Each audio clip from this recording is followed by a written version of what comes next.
মৌরিন, ঈদের আগের দিনের বাজার পরিস্থিতি জানবো আপনার কাছ থেকে। বাজারে নিত্যপণ্যের দাম দর কেমন দেখছেন আর ক্রেতা বিক্রেতারা কি বলছেন? ধন্যবাদ লাইবা, শুভ সকাল আপনাকে। আপনি জানেন দরজায় করা আছে ঈদুল আজহা এবং সাপ্তাহিক ছুটির দিনে মানুষ কিন্তু বাজার করার জন্যই বেছে নেয়, কিন্তু সেটা যদি হয় ঈদের আগের দিন তাহলে তো আরো জমজমাট অবস্থা। সকাল থেকেই আমরা কারওয়ান বাজারে রয়েছি এবং দেখতেই পাচ্ছেন যে বাজার অনেকটাই জমজমাট।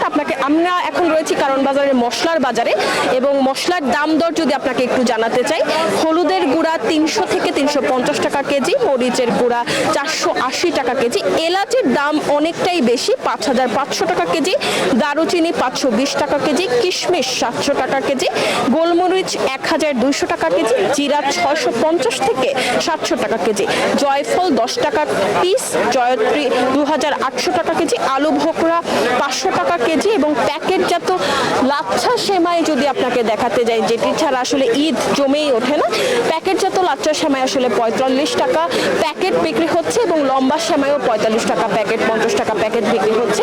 এছাড়া খোলা সেমাইও বিক্রি হচ্ছে, খোলা সেমাই বিক্রি হচ্ছে, খোলা লাচ্ছা বিক্রি হচ্ছে 40 থেকে 45 টাকা দরে। এবং আপনাকে যদি আরেকটু জানিয়ে রাখতে চাই, বিক্রেতাদের সাথে কথা বলে জেনেছি আজকে কিন্তু বাজার অন্যান্য দিনের থেকে, অন্যান্য সাপ্তাহিক ছুটির দিনের থেকে অনেকটাই জমজমাট, যেহেতু কালকেই ঈদ, রাত পোহালেই ঈদ, সেই জায়গা থেকে মানুষজন কিন্তু তাদের প্রয়োজনীয় নিত্যপণ্যটি কিনতে চলে এসেছেন। এবং আপনি দেখতেই পাচ্ছেন যে বাজারে কিন্তু পা ফেলারও জায়গা নেই, কারণ বিক্রেতারা বলছেন যে বেলা যত গড়াবে ক্রেতার সমাগম কিন্তু ততটাই বাড়বে। এবং ক্রেতাদের সাথে কথা বলে জানা গেছে যে নিত্যপণ্যের দাম অনেকটা না বেড়ে গেলেও কিছুটা আসলে অস্বস্তি গরম মশলার বাজারে, কারণ হচ্ছে যেহেতু ঈদে গরম মশলাটা আসলে বেশি প্রয়োজন পড়ে, সেই জায়গা থেকে সব ওকেশনেই আসলে মশলার বাজারটা উত্তাপ ছড়ায়। তো সেই জায়গা থেকে এলাচির দামটা কিন্তু অনেকটাই বেড়েছে, অন্যান্য মশলার দাম কিছুটা বাড়লেও স্থিতিশীল রয়েছে। লাইবা, এখান থেকে এই ছিল সর্বশেষ। বান্ডেল থাকলে প্রতি সেনমানিতে টাকা বাঁচবে।